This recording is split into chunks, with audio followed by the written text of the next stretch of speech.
Welcome back to The Perspective on Berita Satu. I'm Blaise Hope with Phelim Kine from Human Rights Watch talking about this report, Something to Hide, Indonesia's restrictions on media freedom and rights monitoring in Papua.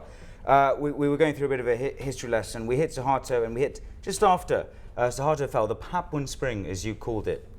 Yes, and what we saw, particularly during the President Gus Dur period, a lifting of the long-standing restrictions on foreign media access to Papua. And when you talk to journalists who lived in Jakarta, accredited foreign correspondents, suddenly, they said they could come and go as they wished. There was no reason, no need for permission from the foreign ministry. There were no reason for a police Surat Jalan travel document. And this lasted, about 2 or 3 years, and then the chokehold on foreign media access began to tighten again, and which really became... Who did that come under? It became particularly pronounced under Susilo Bambang Yudhoyono's administration, in which first term, exactly, in which there was a decision by his administration that the risks of what they perceived as the cost-benefit ratio of allowing foreign media access to Papua wasn't worth it, in the sense of this reflex idea of security and suspicion of foreign media activity in a place where there is an ongoing low-level pro-independence insurgency. Oh, given the way that after Suharto fell, things like corruption blossomed, when you centralize the government around one figure and the figure falls and there's no immediate successor who can tie it all together, can you see their fear about what could have happened if they didn't do that, if they allowed, in their eyes, foreign spies? Yeah. The government's justification for barring or restricting foreign media has never really been borne out by the facts. I mean, if you are concerned about foreign spies, foreign espionage, these are police issues which should be undertaken in terms of police investigation, not through a broad brush bar on any type of foreign media access to an area.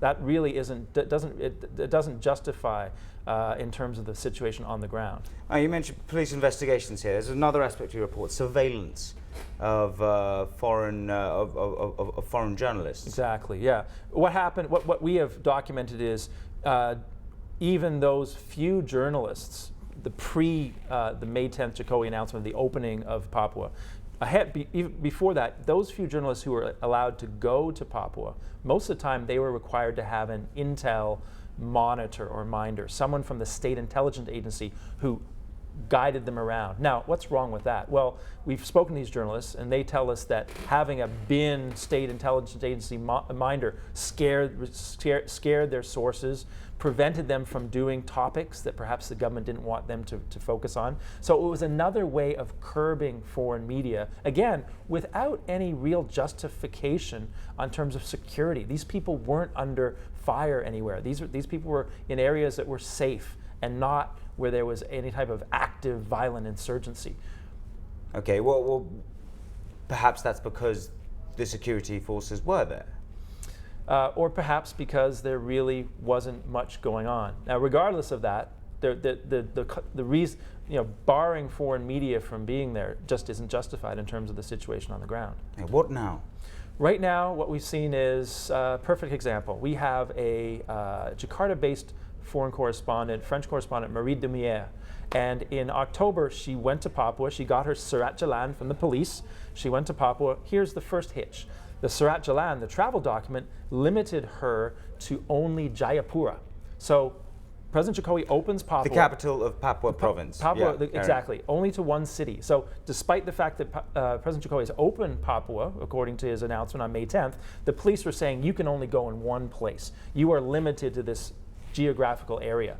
Now, this journalist did a series of interviews in Papua over a period of a few days, returned to Jakarta. A week later, she found out that one of the local activists who accompanied her on her trip interviewing people, he and 2 of his friends were detained by the police and interrogated for a grueling interrogation over 10 hours about who this journalist was.